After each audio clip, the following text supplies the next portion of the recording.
ఈ రాత్రి మనం కలల గురించి ఒక ప్రశాంతమైన కథ విందాం. నెమ్మదిగా లోతైన శ్వాస తీసుకోండి. మెల్లగా విడిచేయండి. ఇప్పుడు మనసులో ఉన్న ఆలోచనలు నెమ్మదిగా తగ్గిపోవనివ్వండి. మనమంతా ఒక అంతరంగ ప్రయాణానికి సిద్ధమవుతాం. ఈ కథ ఒక చిన్న కలతో మొదలైంది.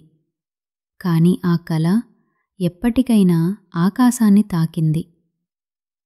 తమిళనాడులో సముద్ర తీరంలో ఉన్న రామేశ్వరం అనే తక్కువ జనాభా ఉన్న దీవిలో 1931లో ఒక శిశువు జన్మించాడు. తన పేరు అబ్దుల్ కలాం. ధనవంతులు కాదు, కానీ విలువలు, వినయం, స్వచ్ఛమైన హృదయం కలిగిన కుటుంబం. ప్రతి రాత్రి సముద్రగాలి తన ముఖం తాకినప్పుడు అతను ఇంటి పైభాగంలో కూర్చుని ఆకాశం వైపే తన చూపుని తీసుకెళ్లేవాడు. ఒకరోజు నేనూ ఇలా ఎగరాలి అని మౌనంగా అనుకునేవాడు. అతనికి చిన్నటిదైనా అది నిజమైన కల. దారిద్ర్యం ఉండొచ్చు, కానీ మనసులో ఉన్న ఆశయాలు పెద్దవే.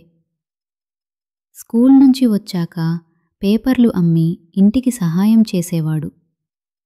ఆ రాత్రులు కాంతి తక్కువగా ఉన్న గదిలో తన పుస్తకాలు తెరిచి మెల్లిగా చదువుకోవడమే అతని జీవితం.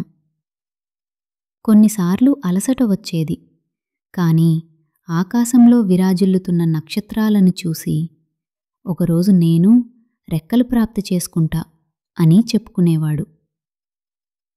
ఒకరోజు స్కూల్లో ఒక గురువు విమానాలు ఎలా ఎగురుతాయో వివరించారు. చిన్న కలాం శ్రద్ధగా విన్నాడు. ఆ రోజే అతను మౌనంగా నిర్ణయం తీసుకున్నాడు. నేను ఒకరోజు శాస్త్రవేత్త అవుతాను. ఇంజనీరింగ్లో ప్రవేశం కోసం ప్రయత్నించాడు. మొదటిసారి విఫలమయ్యాడు. కొంతసేపు నిశ్శబ్దంగా కూర్చున్నాడు. చాలామంది ఆ సమయంలో వదిలేస్తారు, కానీ అతను కాదు.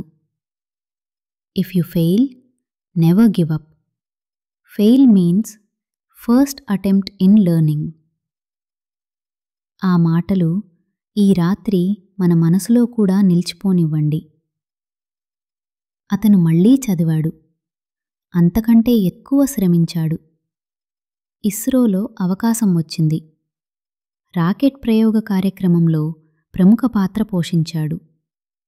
ఆ క్షణం తన చిన్ననాటి కల నిజమవుతున్నదనే భావనతో ఆకాశాన్ని చూసి నెమ్మదిగా చిరునవ్వు ఆపుకోలేకపోయాడు. నేను ఎగిరాను అన్న భావన. కానీ మనసులో మాత్రం ఇంకా ఎగరవలసిన ఆకాశం పెద్దదే. ఏ పేపర్లు అమ్మిన బాలుడు ఇక భారతదేశ రాష్ట్రపతిగా నిలిచాడు. ప్రజలు అతనికి ఒక బిరుదు ఇచ్చాడు, పీపుల్స్ ప్రెసిడెంట్. అధికారమంటే కాదు, ప్రజల హృదయం గెలుచుకోవడమే అతనికి విజయంగా అనిపించింది. ఈ రాత్రి నిద్రకు ముందుగా అతని ఒక మాట మనం మనసులో పెట్టుకుందాం. You have to dream before your dreams can come true. చిన్న కల అయినా పెద్ద కల అయినా మనము దానిని మౌనంగా కలగంటూ నిద్రిస్తే ఒకరోజు అది మనల్ని మేల్కొలిపి విజయానికి తీసుకెళ్తుంది.